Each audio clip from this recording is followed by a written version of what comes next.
egonya nggak gampang kesentil. Betul. Bahwa dirinya itu tidak yang paling besar dan orang lain jadi lebih kecil. Itu yang aku rasa bahwa ya kita harus bisa ngontrol dan menyesuaikan sih. Ya. Kita yang tahu diri kita yang tahu batasan kita, belajar dari situ dan akhirnya turun nih. Apanya tuh? Ombak, obrolan mama bapak. Ombak. Baju baru. Ya Baju sih? baru. Baju mama. Baju bapak. Terus ini juga pegangan mic baru. Ayo toko kelontong dan grosir yang mau endorse kami. Boleh loh, kami terima loh. Aduh. Apa kabar? Puji Tuhan baik. Banyak hal baik yang datang di minggu saat kita ngerekam video ini gak sih? Betul. Lo tanya gue apa kabar dong, Pak? Apa kabar Mama? Setelah 3 kali mau rekaman gak jadi-jadi, sekarang merasa sangat bahagia karena akhirnya rekaman lagi. Yeay. Dan Kangen. Ini rutinitas yang ya. dirindukan. Betul. Betul, karena ini salah satu cara kita sebagai suami istri juga ngobrol. Betul. Dan kangennya adalah untuk kasih catatan yang manis buat abang dan adik ketika nanti kamu sudah kami kasih lihat video ini. Hari ini kita ngobrol apa? Enggak, hari ini kenapa 3 kali gak jadi rekaman? Tepar, ketiduran. Lelah hayati Karena Mama. kamu ketiduran, kita kuis dulu. Aduh. Biar bangun, biar gak ketiduran. Semoga gak memalukan ya. Ayo Kuisnya siap. pertanyaannya gampang. Oke, siap. Apa yang paling kamu ingat dari cerita Adam dan Hawa? Makan buah terlarang. Nah, betul. Buah terlarang. Tapi sadar gak sih bahwa sebenarnya ada satu hal yang disentil sama si ular itu yang bikin Hawa makan buah itu dan Adam akhirnya makan buah itu. Boleh mewakili mama-mama yang ada di ego lah, apalagi kan kita wanita, ego yang disentuh. Bukan cuma wanita sebenarnya, tapi manusia berarti dari itu. dulu tuh udah ada ego di dalam dirinya. Oh, dibelain, terima kasih ya. Gak akan ditinggalin sendiri, cuman ya itu. Makanya gak heran sih kenapa sekarang kalau banyak cewek-cewek ditanya mau makan di mana, terserah. Terakhir kali mereka yang milih makan di mana, manusia keluar dari Taman Eden. Jadi jangan mau ya kalau disuruh milih. Jadi kalau dibilang terserah buat para laki-laki, tentuin aja pilihan lo. Udah, daripada keluar lagi. Kita mau tinggal di mana lagi ya. Ayo. Nah, sebenarnya berarti secara biologis Tuhan tuh memperlengkapi kita juga dengan yang namanya si ego itu. Yes, betul. Tapi kadang bisa dilihat dari hal positif dan juga negatif. Ya. Setuju nggak? Setuju. Kadang-kadang orang ngeliat tuh ego tuh cuma lebih banyak dari sisi negatifnya aja. Sebenarnya sebelum ego ada yang namanya kehendak bebas. Free will. Iya, jadi karena kita punya kehendak bebas, kita pikir bahwa otoritas kita itu sama besarnya dengan orang yang memberikan kehendak bebas itu. Makanya muncullah si ego. Gitu. Dan kayaknya makin meluas gitu dari istilah psikologinya juga dan lain-lain sebagainya. Cuman aku melihat tuh semua itu berawal dari ego kita. Jadi hari ini kita mau bahas ego ya, Bapak Mama Online ya. Berat nih ya. Karena gini, kalau kita ngikutin ego, ini jujur-jujuran ya. Kalau kita ngikutin ego, mungkin aku bukan tipe yang kamu pikirkan untuk menjadi suami. Begitu juga sebaliknya. Kita mundur dari sejauh itu ya. Iya nggak sih, maksudnya ini kasus nyata. Betul. Kasus nyata itu satu. Yang kedua, kalau kita ngikutin ego, akan jadi nggak kira-kira channel Ombak ini? Betul. Khususnya aku ya. Betul. Aku kadang-kadang berpikir bahwa perlengkapannya udah harus lengkap. Setnya harus begini, harus bagus, kameranya 2, 3 dan lain sebagainya. Karena selama ini kita pakai 1 kamera aja. Betul. Ya, dengan keterbatasan. Dan kalau karena ego, gue ikutin, hari ini kita nggak di Balikpapan. Sama sih, bener, sama tidak merasakan. Mungkin karena ngikutin ego, gue tidak mencapai mimpi gue yang paling tinggi. Jadi bapak mama online yang mungkin apa hubungannya antara ego dan ada di balik papan bisa nonton di channel pertama dan kedua ya. Di situ kami ceritain Video pertama dan kedua, bukan channel pertama kedua. Iya, Channelnya cuma satu. Kan bener masih ngantuk. Video pertama dan kedua di mana kami ceritain kenapa kami sampai bisa ada di balik papan. Betul. Gitu. Jadi sesuatu yang berat yang kalau kita ikutin sebenarnya nggak ada habisnya. Iya, setuju. Ambil contoh seorang gamer, karena aku suka banget main game juga kan, terutama game-game konsol, atau orang yang suka dengan gadget. Ya. Bulan ini keluar versi terbaru, 3 bulan lagi keluar lagi yang baru. Betul. Kalau diikutin terus, habis dong itu secara yang jualan finansial. ular nggak sih kira-kira? Wow. Karena dia nyentil ego para penggemarnya. Gitu. Aku nggak nanya lo mau makan di mana. Jangan dibawa-bawa lagi si ularnya. Oke, iya betul, make sense banget, betul. Ya kan, kalau misalnya juga dulu deh PS1 beli lagi PS2, PS3, PS4, PS5. Betul. Kira-kira akan terpuaskan nggak? Enggak sih, akan selalu cari yang lebih. Sepakat. Cuman mungkin kemudian akan melibatkan banyak pihak dan merugikan banyak pihak. Lebih banyak yang dikorban. Betul. Gitu. Atau karena ego, ya beberapa tahun kebelakangan ini kan lagi rame banget ya pinjol. Ya, aduh, mudah-mudahan bapak mama online yang nonton ombak nggak ada yang terlilit ya. Atau mungkin kalau sudah sempat kecemplung, sudah bertobat penuh deh. Betul, karena kita yang akan disiksa gitu dengan sistem yang seperti itu. Betul, karena mungkin juga ngelihat orang-orang hidupnya kok indah banget di sosial media, pengen liburan ke Singapura, kemana, tapi yang mewah-mewah gitu. Itu yang aku rasa bahwa ya kita harus bisa ngontrol dan menyesuaikan sih. Ya. Kita yang tahu diri kita yang tahu batasan kita. Gitu. Di satu sisi ada positifnya juga. Oke. Nah, sekarang karena video ini adalah video yang kita bikin untuk anak-anak, kita mau ngangkat apa nih supaya bisa menjadi pembelajaran bagi abang dan adik di episode tentang ego ini? Sebenarnya gini, buat abang dan adik, yang pertama itu menurut bapak ya, kamu berdua itu harus bisa mengenal siapa kamu. Oke. Seberapa jauh kemampuan kamu, dan bagaimana keadaan atau kondisi kita sekarang. Kenali diri dulu, itu yang pertama. Secara psikologi, secara finansial, itu harus harus realistis. Nggak boleh mengawang-awang. Apalagi kalau nggak punya dan memaksakan, wah itu berbahaya sih. Berarti penting dong ya untuk dikenalkan sama mereka, sama anak-anak, untuk tahu siapa dirinya, batasan-batasannya. Betul. Supaya nanti ketika mereka sudah dewasa, mereka sudah terlatih untuk mengenal diri dan batasan-batasan yang boleh mereka, ini batasannya, lewat dari sini udah nggak boleh gitu. Betul, ada konsekuensinya. Cuman kan sebetulnya pelan-pelan kita sudah mulai mengajarkan mereka dengan cara-cara sederhana. Misalnya waktu di Jakarta karena pandemi dan lain sebagainya, terus ke Balikpapan, kita tuh bukan tipikal keluarga yang nge-mall, yang pergi ke mall. Iya, betul. Bisa dihitung kayak 3 bulan sekali, betul. 4 bulan sekali. Gitu. Kecuali hamil abang setiap minggu sekali, dan spesifik hanya ke restoran tertentu. Untuk makan rebus-rebusan. Setiap hari Sabtu atau hari Minggu tuh pada saat itu. Untung anaknya nggak jadi tukang jalan ke mall ya. Oke, kita balik lagi. Itu satu. Terus yang kedua, kita mulai mengajarkan abang dan adik, nanti kamu boleh cek and recheck sendiri deh. Kalau makan itu kita misalnya berempat gitu ya, kita nggak beli 4 porsi. Betul. Kita beli 2 atau kita beli 3 porsi, kita makan sama-sama. Yes, makan tengah selalu.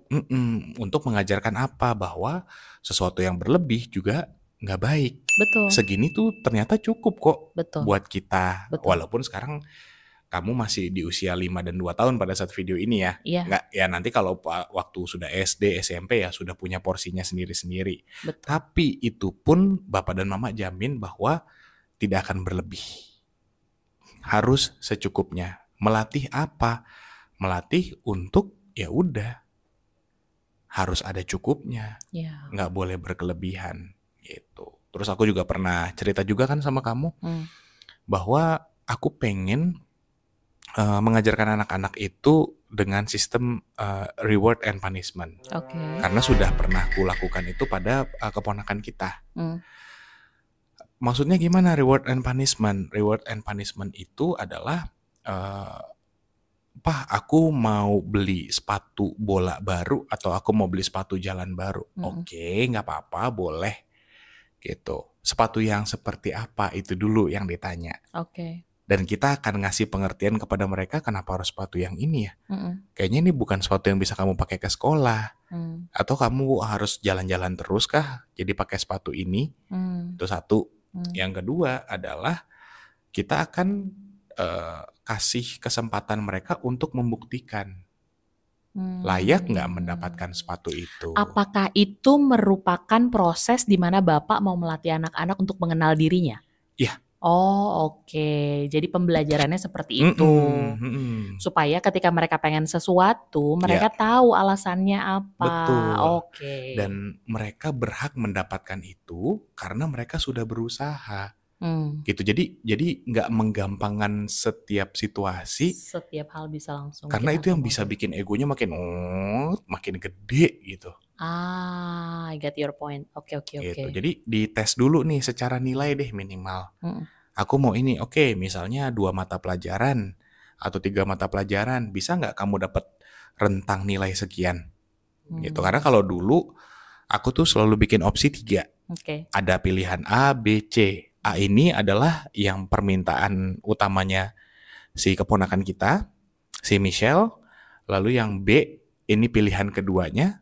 Yang C ini tuh sebenarnya bisa dapat bisa enggak. Gitu. Tapi sebagai hadiah hiburan lah. Gitu. Nah itu ditantang.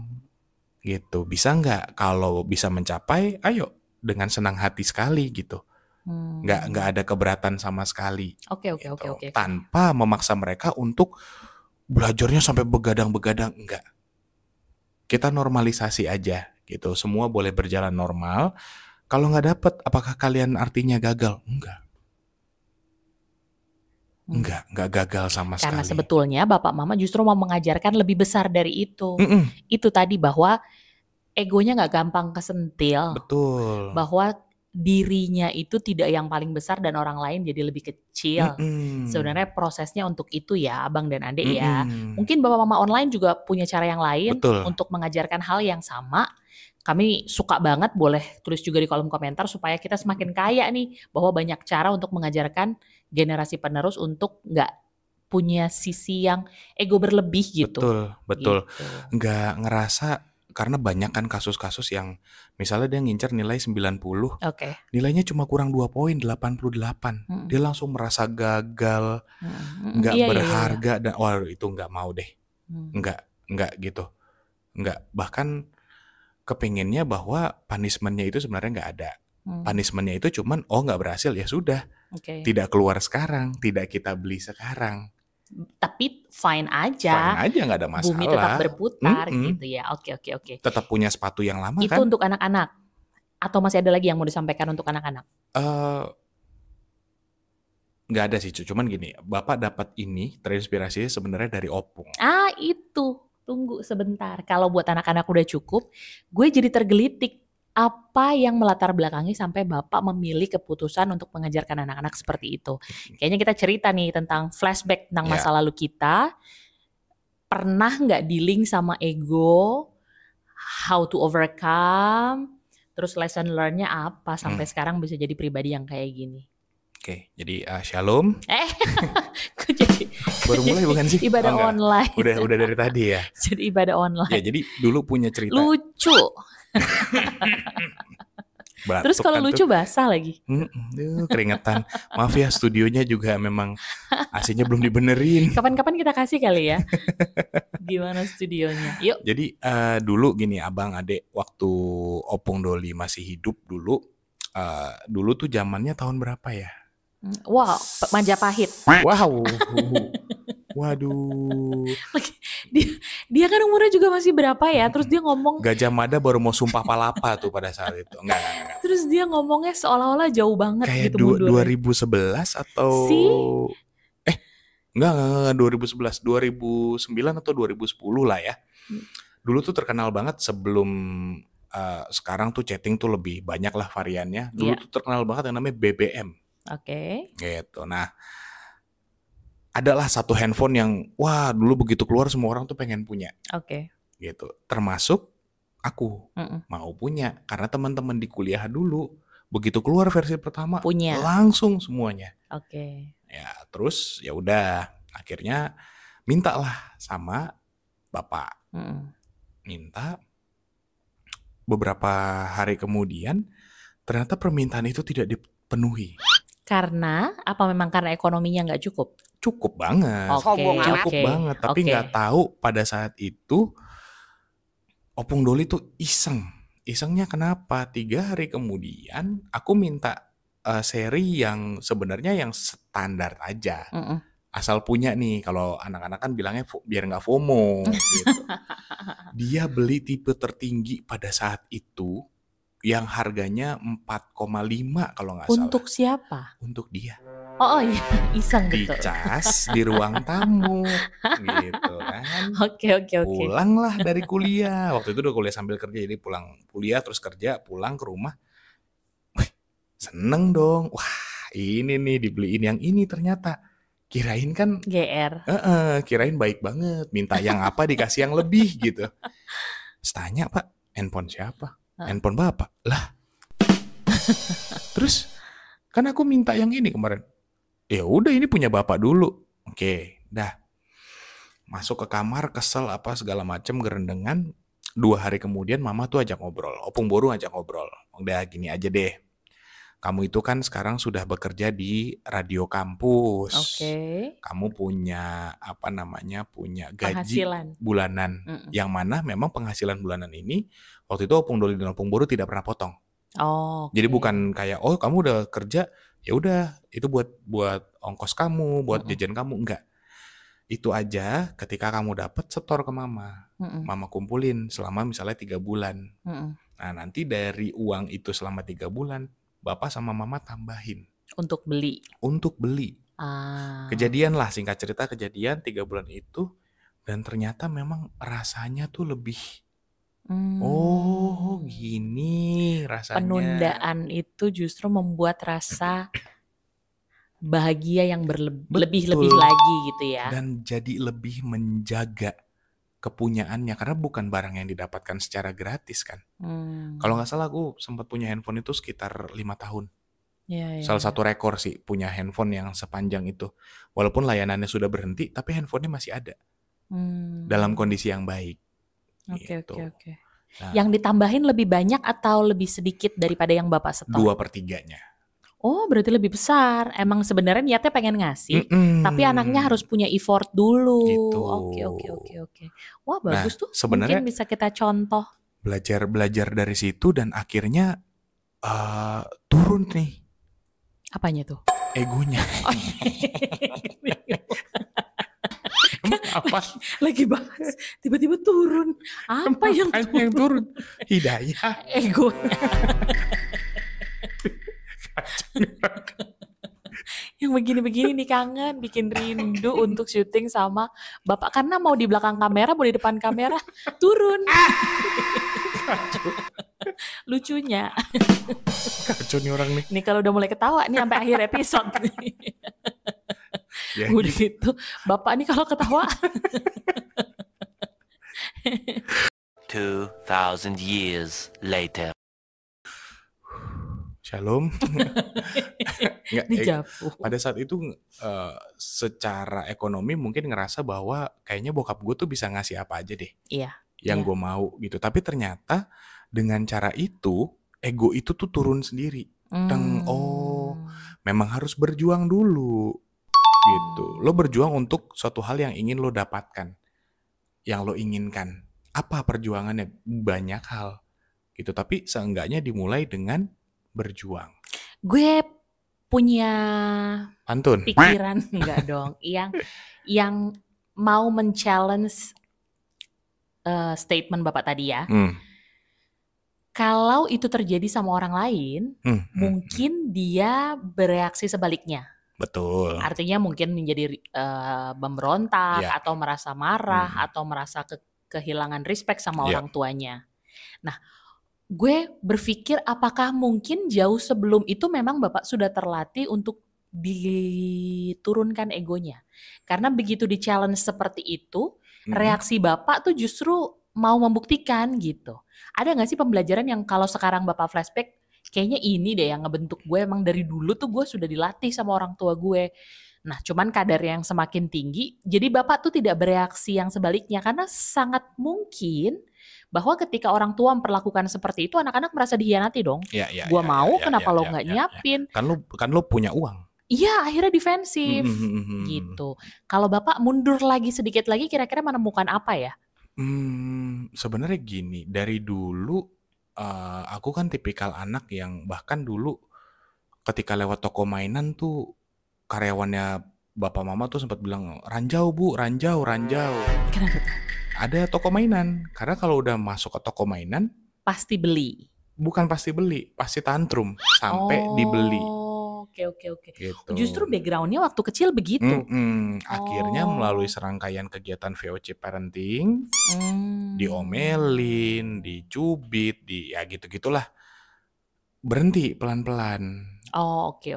Gitu. Dan mulai direm bahwa kamu udah mulai tanpa dibicarakan ya. Tapi lu udah tambah gede. Nah, harus behave sendiri. Nggak boleh mengulangi apa yang dilakukan waktu masa kecil. Artinya memang dari kecil juga, walaupun dengan kondisi keluarga yang punya, tidak semua keinginan Bapak itu dipenuhi. Betul. Oke. Betul gitu. Cuma pada saat itu Opung Doli dan Opung Boru tuh memang termasuk tipikal orang tua yang belum banyak mengkomunikasikan itu sebetulnya. Iya. Langsung dilakukan aja dengan harapan si anaknya langsung paham. Nah, ini yang juga jadi bahan pembelajarannya Bapak sama Mama untuk Abang dan Adik, bahwa kami selalu mencoba mengkomunikasikan segala sesuatu. Betul. Sehingga kamu dapat nih apa sih maksudnya. Bukan tiba-tiba dihukum, bukan tiba-tiba tidak diajak jalan-jalan, tidak diajak makan di luar, enggak. Tapi kami coba dulu. Berapa banyak percobaannya? Sebanyak yang diperlukan. Yes, gitu. Jadi modifikasinya adalah kalau sekarang kita melakukan itu dengan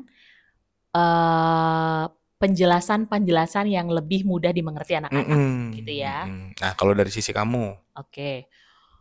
Kalau gue sebenarnya ego apa ya, kayaknya enggak dari kecil itu tidak ada, gue bukan anak yang demanding, memang tidak ada keinginan untuk ina itu enggak, tapi gongnya itu adalah ketika lulus SMA. Oke. Pada saat itu gue dapat beasiswa penuh pendidikannya, tapi biaya hidup tidak, di Australia. Jadi dapat reward dari nulis essay yang diselenggarakan sama Kedutaan Besar Australia. Pada saat itu 9 orang seluruh Indonesia yang mendapatkan beasiswa itu. Salah satunya adalah kamu. Salah satunya adalah gue. Nah, pada saat itu si anak yang gak pernah kemana-mana, bahkan keluar kota juga gak pernah, membayangkan akan S1 di Australia tuh kayak, wih, ini saatnya menjelajah dunia. Sebuah prestis. Iya. Akhirnya kenal yang namanya living abroad gitu ya. Ego. Dari situ baru ngerasa bahwa gue superior, gue hebat. Gue orang beruntung, 9 dari berapa ratus juta orang Indonesia pada saat itu gitu. Ngerasa bahwa udah pasti berangkat.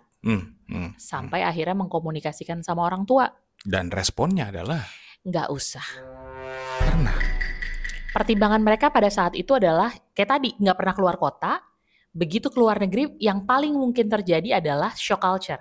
Dalam kondisi emosional yang masih labil, anak SMA. Itu yang pertama. Dan yang kedua, pertimbangannya adalah ketika mungkin masa labil itu terjadi, orang tua tuh nggak bisa membersamai karena nggak deket kan. Maksudnya nggak gampang-gampang untuk pergi ke sana. Ada jarak yang harus ditempuh. Betul. Dan kebetulan biayanya tidak murah. Betul. Ke luar negeri gitu kan. Betul. Pada saat itu disuruh berpikir untuk lebih logis, lebih realistis lah. Tapi nggak ada istilah realistis karena pada saat itu secara hormonal juga memang lagi menggebu-gebu kan. Bergejolak. Dan memang memperjuangkan supaya bisa dapat itu gitu. Nah pada saat itu egonya main. Di situ rasanya ngerasa bahwa enggak, orang tua gue salah, gue benar. Yang mereka lakukan itu nggak fair. Yeah. Rasanya mau memberontak. Nah pada saat itulah mulai berkecamuk rasa bahwa gue keakuan itu ada gitu. Ya. Gitu. Nah, cuman karena itu tadi memang tumbuh dari keluarga yang memang sudah dilatih untuk mau dibentuk gitu. Setelah 1 bulan tidak ngobrol dengan orang tua, selama itu 1 bulan tidak berbicara sama sekali. Kalaupun makan keluar. Durhako. Iya. Sadly, jadi sekarang bisa diceritakan karena sudah berdamai dengan itu. Sebenarnya yang berdamai itu orang tua sih, ngerasa bahwa kok gue diperlakukan seperti itu padahal dia yang mau gue jaga gitu. Setelah sekarang gue jadi orang tua, gue merasakan apa yang dirasakan orang tua gue dulu. Mungkin mereka berpikir pada saat itu kalau mereka punya resource-nya, mereka pasti akan melepas untuk pergi. Mereka juga mau, tapi memang tangan mereka tidak sepanjang itu. Keadaan realita di balik yang bisa kita lihat itu orang tua sudah melihat duluan gitu. Tapi kan si ego udah ngomong nih.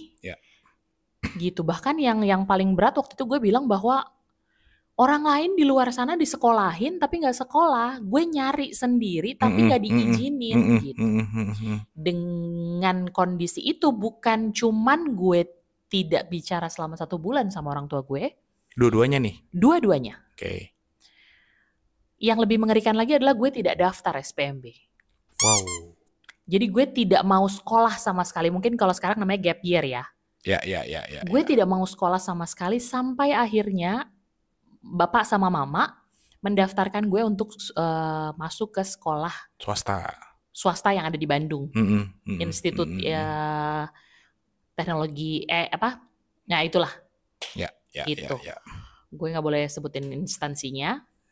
Tapi intinya adalah supaya si anak ini tetap sekolah, mereka berangkat sendiri, mereka beli formulir sendiri, mereka isi sendiri, sampai akhirnya pas ujian setelah hubungan sudah lebih baik, gue berangkat ujian dengan bersungut-sungut tentu saja, tapi lulus, bahkan ospek semua tugasnya yang mengerjakan nyokap gue. Oke.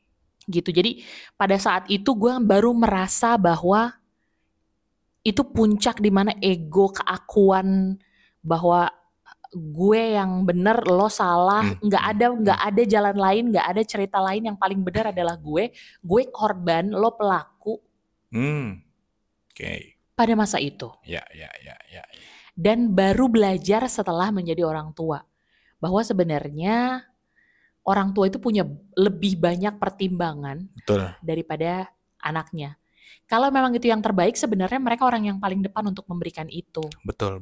Gitu. Tapi mereka punya lebih banyak pertimbangan. Plan mereka bukan sampai B doang, sampai Z malah. Yang dipikirkan itu bukan cuma besok harinya, tapi setahun kemudian, 2 tahun, 5 tahun kemudian tuh gimana? Gitu. Dan iya sih. Makanya salah satunya ketika kita kan kalau di pernikahan Kristen itu ketika dinikahkan, setelah itu ada sungkeman sama orang tua di gereja. Salah satunya menangisnya tuh itu gitu, karena selama ini tuh gue berpikir bahwa gue benar, apa yang gue kerjakan itu untuk kebaikan, tanpa gue memikirkan bahwa sebenarnya orang tua gue juga mengharapkan yang terbaik buat gue gitu.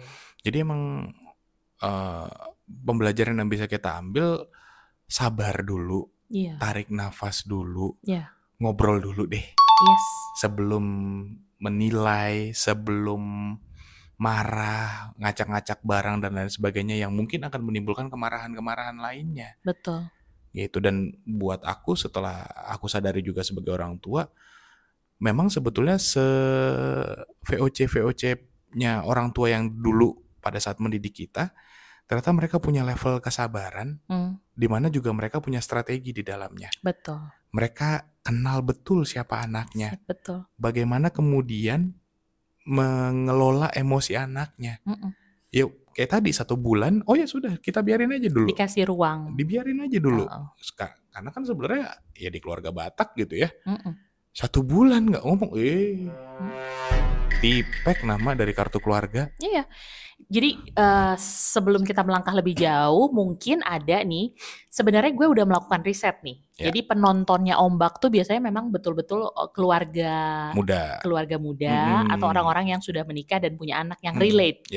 Gue beberapa kali nyoba sama yang single atau yang belum menikah, katanya kurang relate gitu. Nah, mungkin kebetulan ada yang nonton atau dengar dan mungkin relate dengan apa yang gue rasakan. Gue sebagai senior yang lebih dahulu mengalami itu, even itu adalah hal baik kalau orang tua lo bilang bahwa belum saatnya, coba deh untuk slow down. Betul. Gitu. Maksudnya tidak harus mengulang kesalahan. Gue tidak ada kesalahan fatal yang akhirnya jadi hubungan retak dan tidak. Akhirnya balik setelah 1 bulan gue sadar bahwa yang terutama adalah orang tua gue gitu. Nah, jadi kalau mungkin ada adik-adik atau junior-junior yang mungkin mengalami hal yang sama, ngerasa udah melakukan hal yang baik, tapi kok gak dapat approval dari orang tua atau mungkin pasangan. Ngerasa bahwa gue udah cinta banget, udah satu visi misi. Udah nabung bareng. Betul. Tapi kok belum dapat approval dari orang tua, coba slow down dan bawa dalam doa apapun doanya ya, apapun agamanya. Karena mungkin. Apapun doanya. Iya kan, betul kan? Lah kalau dia doanya doa makan, apapun agamanya. Boleh dong didoa makan, doain itu. Emang salah? Nah, dalam periode tunggu itu, sangat mungkin jawaban Tuhan adalah jawaban dari orang tua kita. Yes. Karena kita lahir ke dunia pun gak dilempar dari langit. Iya kan? Melalui siapa? Iya kan? Orang pembelajaran tua. Yang gue dapat adalah even anak yang suatu keajaiban pun tidak terlempar dari langit ke bumi, dipilih keluarga untuk menjadi mediator untuk lahirnya seorang anak kan. Artinya orang tua representatif dari Tuhan itu relevan gitu. Jadi coba menangkan diri, kasih jarak untuk berpikir. Nggak mungkin langsung iya semua orang tua bilang kita, karena kita bukan robot. Betul. Tapi di masa kita berpikir itu, percaya deh, mungkin ada hal baik. Even nanti akhirnya orang tuanya yang hatinya berubah, ya berarti itu jawaban doanya. Tapi kalaupun tidak, ya berarti memang kita yang harus adjust. Tapi sebenarnya gini juga, untuk orang tua muda sekarang ini ya, dan di masa-masa yang akan datang, ada satu hal yang kemudian juga jadi kunci, yang ini tuh sebenarnya game changernya. Apa tuh? Komunikasi. Oh iya, betul. Obrolin sejelas-jelasnya, betul, gitu. Betul. Ya, kenapa? Ketika kita obrolin sejelas-jelasnya, ini kan bukan kayak sinetron-sinetron ya. Sinetron-sinetron Indonesia yang anaknya tuh jadi nggak sadar bahwa emang keluarganya dari keluarga miskin. Betul. Dia pengennya pokoknya party apa segala macam. Jadi dikomunikasikan aja gitu. Nah, ini hal yang bapak dan mama akan coba kepada abang dan adik di masa yang akan datang, karena pasti kalian juga punya ego. Ya. Kalian juga menginginkan sesuatu yang kayaknya, wah ini kalau nggak kebeli, kalau nggak punya, hidup gue nggak sempurna. Atau meraih sesuatu gitu ya. Nggak mungkin prosesnya nggak 1-2 kali. Betul. Tapi prosesnya akan mungkin berkali-kali, tapi nggak apa-apa, kita jalanin prosesnya sama-sama. Pasti abang sama adek inget deh, kalau misalnya mau beli sesuatu terus papa bilang, nanti ya papa lagi menabung untuk sesuatu. Even mungkin bapak mama online relate atau tidak ya, kalau di keluarga kami beli mainan itu eventnya hanya di hari ulang tahun. Betul. Jadi tidak ada beli mainan di luar hari ulang tahun. Kalaupun ke minimarket, mau lihat-lihat silahkan, mau pegang-pegang silahkan gitu, karena kita juga coba mengerem mereka. Betul. Gitu. Betul. Bisa nggak ngebeliin itu? Sebenarnya bisa. Betul. Tapi kami melihat bahwa kalau semuanya diturutin, satu sisi akan menjadi anak yang tidak mau berjuang. Betul. Dan mainan lamanya pun kami mintakan untuk pisahkan yang masih bisa dimainkan, karena sebelum beli mainan baru yang lama tuh mau dibagikan, disumbangin. Kami sudah melatih anak-anak untuk melihat itu supaya berbagi gitu. Jadi itu mungkin mengasah sedikit demi sedikit empati bahwa hidup di dunia ini bukan hanya tentang gue dan semua ambisi-ambisi gue. Bukan cuma me, myself, and I. Iya, kata gitu. Virgie ya. Oh. Siapa sih yang mau nyanyi? Siapa sih, maaf ya Perji ya. Aku nuduh loh. Iya benar. Betul kan? Iya kan, Me, Myself and I. Gimana lagunya? Kita lewatin dulu aja. Oke, boleh, yuk. Nah, terus yang apa yang lupa kan? Perji itu Ferguson bukan? Bukan. Virginia Black Eyed Peas. Oh iya. Teng. Udah. Balik lagi. Oke, kita lanjut kan lagi. Gue sampai lupa mau ngomong apa. Itu ego namanya. Wow. Itu pikun ya. Oh, iya. Bukan ego, itu pikun. Apa tuh udah. Kenapa? Capek. Yang daya ingat. Capek. Gue disamain sama obat cuci piring, ada batu saudanya. Yang buat itu yang Bapak suka cerita waktu kecil. Ginkgo sauda. Ginkgo biloba. Ginkgo biloba, biar nggak lupa. Apa tuh sauda? Capek. Nggak gini. Tapi tidak selamanya si ego ini itu negatif. Setuju. Enggak. Kita juga tetap harus punya itu. Kita sisi positifnya adalah ego itu mendorong kita untuk mencapai sesuatu, meraih sesuatu. Gitu. Itu di sisi positif yang kita juga makanya sekali lagi lihat dulu kondisinya. Kenyataan bahwa manusia terlahir dengan ego itu bukti bahwa ada benefit yang bisa diambil dari ego itu. Karena itu pemberian Tuhan. Betul. Itu yang membedakan kita dari makhluk yang lain kan. Gitu. Jadi kita punya akal budi. Akal budi itu kan sebetulnya yang bikin kita ngerasa bahwa mengkomparasikan sampai akhirnya muncul nih sisi emosi. Gitu. Jadi itu diberikan ke kita aja udah bukti bahwa sebenarnya kayak pisau bisa kita pakai untuk masak jadi makanan yang lezat atau bisa berbahaya karena kita gunakan untuk hal yang nggak proper. Gitu. Jadi tergantung cara penggunaannya. Dan pesan ini bukan berarti kami sampaikan hanya untuk abang dan ade yang kemudian anak kami. Betul. Tapi juga untuk dari orang tua ke orang tua. Betul. Bahwasanya kita juga harus bisa menekan ego kita. Karena banyak kan orang tua yang berharap lo harus lebih baik dari gua. Iya. Sehingga dari level SD pun udah les ini, les itu, les ini, les ini, les itu. Padahal definisi lebih baik itu banyak loh Papa Mama Online. Maksudnya tidak harus dan definisinya banyak. Waktunya panjang. Dan waktunya panjang. Maksudnya kayak anak-anak biarkan aja dulu dia berjalan dengan dengan ritmenya dia, dengan kecepatannya dia gitu. Kadang-kadang aku sering ngelihat gitu ketika ngantar si abang ini ke sekolah, terus ada senior-seniornya gitu yang mungkin masih di level 3 atau 4 SD, barang bawaannya sudah berat. Mau ke sekolah mukanya udah gak happy. Lah apakah bukan itu lebih menurunkan daya juang dan semangatnya untuk meraih prestasi ya? Iya, betul. Gitu. Terus ada juga yang mungkin, wah kalau ada lomba ini, lomba itu, lomba ini harus menang juara 1. Pokoknya 3 besar deh. Iya. Gitu. Itu hal yang menurut kami. Itu bagian kita sebagai orang tua untuk ego kita juga harus kita. Karena itu manusia ya. Maksudnya even mereka anak kita, mereka juga punya perasaan, mereka juga punya pertimbangan. Betul. Gitu. Buat kita sih kalah menang itu biasa. Tapi ketika udah berani mengikuti pertandingan, udah berani mengikuti perlombaan, kompetisi dan lain sebagainya, itu sudah harus di situ. Diberikan apresiasi. Iya, kemenangannya di situ. Betul. Apakah ketika dia menang di situ kemudian dia akan menang dalam kehidupan? Enggak juga. Betul. Ketika dia kalah di situ, apakah dia kalah di kehidupan? Enggak juga. Betul. Banyak kok event-event idol aja yang juara 1 malah kalah sama yang juara 2 atau bahkan yang tersingkir dari 3 besar. Ya betul, karena di dunia nyata itu maksudnya semua hal bisa terjadi dan soft skills sama pentingnya dengan skill-skill yang lain. Jadi itu yang kita perlengkapi gitu. Maksudnya nggak cuman udah akademik intelijensia aja gitu. Makanya banyak di negara-negara maju yang memilih untuk mengakhiri hidupnya padahal secara intelektual sangat pintar. Jadi maksudnya begitu kita memperlengkapi anak-anak dengan intelijensianya, emosionalnya, spiritualnya juga. Dan ini kami bicarakan untuk kami. Betul. Jadi refleksi mengingatkan kami bahwa ketika nanti kami mungkin sudah udah keluar dari rambu-rambu, kita ingat lagi nih dengan adanya video ini, kita sama-sama belajar. Kami tidak lebih ahli, kami tidak lebih paham, kami sedang berjalan. Betul. Tapi itu jadi bahan obrolan kami, gitu. Itu jadi sesuatu yang juga kami lakukan hari ke hari. Yes, kami perjuangkan untuk kami lakukan hari ke hari. Apalagi kalau anaknya lebih dari 1, 2, 3, 4 atau berapapun itu. Betul. Karena ini egonya berarti ada 4 nih. Kayak kemarin itu Bapak tuh ngelihat informasi bahwa ternyata laki-laki itu perkembangan otaknya itu lebih lambat dibandingkan anak perempuan.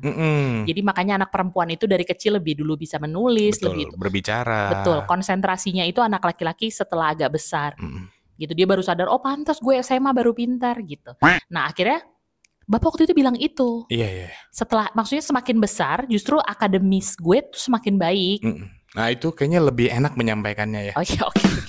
Gitu bahasanya. Makasih loh. Nah dari situ karena kami anaknya juga sepasang, kami ngerti bahwa mungkin ketika belum konsentrasi, karena memang perkembangan fisiologis otaknya memang begitu untuk anak laki-laki dan berbeda untuk anak perempuan. Gitu. Jadi bukan racing yang nggak apple to apple gitu ya membandingkan itu. Gitu karena secara fisik, secara tumbuh kembang berbeda antara anak laki-laki dan perempuan. Kalaupun sama laki-laki dan laki-laki, ya kan setiap anak beda ya. Betul.